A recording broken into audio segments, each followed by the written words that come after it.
கங்குவா படம் 100 கோடி நஷ்டமா? உண்மையை உடைத்து பேசிய பிரபலம். உற்சாகத்தில் ரசிகர்கள். தமிழ் சினிமாவில் முன்னணி ஹீரோவாக இருப்பவர் சூர்யா. இவர் நடிப்பில் பிரம்மாண்டமாக உருவாகி சமீபத்தில் வெளிவந்த திரைப்படம் கங்குவா.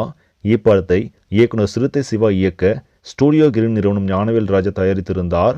இப்படத்தில் சூர்யாவுடன் இணைந்து பாபி தியோல், திஷா பதானி, கருணாஸ், நட்டி நட்ராஜ் என பலரும் நடித்திருந்தார்கள். பெரிய எதிர்பார்ப்பில் வெளிவந்த இப்படம் மக்கள் மத்தியில் கலவையான விமர்சனங்களை பெற்றது. இதனால் இப்படத்தின் வசூலும் பாதிக்கப்பட்டது. கங்குவா படம் இதுவரை உலக அளவில் 200 கோடி வரை வசூல் செய்திருப்பதாக தகவல்கள் தெரிவிக்கின்றன. இதற்கிடையே 100 கோடிக்கு மேலாக இப்படம் நஷ்டம் என இணையத்தில் தகவல் பரவி வருகிறது. இந்த நிலையில் இது குறித்து இயக்குனரும் தயாரிப்பாளரும் நடிகருமான சித்ரா லட்சுமணன் ஓபனாக பேசியுள்ளார். இதில் கங்குவா படத்தின் மொத்த பட்ஜெட் என்னவோ 170 கோடி தான். படம் வெளிவருவதற்கு முன்பே OTT சேட்டலைட் விற்பனை செய்யப்பட்டு விட்டது. இதன் மூலம் கணிசமான தொகை தயாரிப்பாளருக்கு கிடைத்துவிட்டது. திரையரங்கம் மூலம் பெரிய தொகை வசூலாக வரும் என எதிர்பார்க்கப்பட்டது. ஆனால் அது நடக்கவில்லை. கங்குவா தோல்வி படமாக தான் அமைந்தது. அப்படி இருந்தும் கூட கங்குவா படத்திற்கு பெரிய நஷ்டம் ஏதும் ஏற்படவில்லை. தயாரிப்பாளருக்கு ஒரு கணிசமான தொகையை லாபமாகத்தான் கொடுத்திருக்கிறது என்று சொல்லியிருக்கிறார்.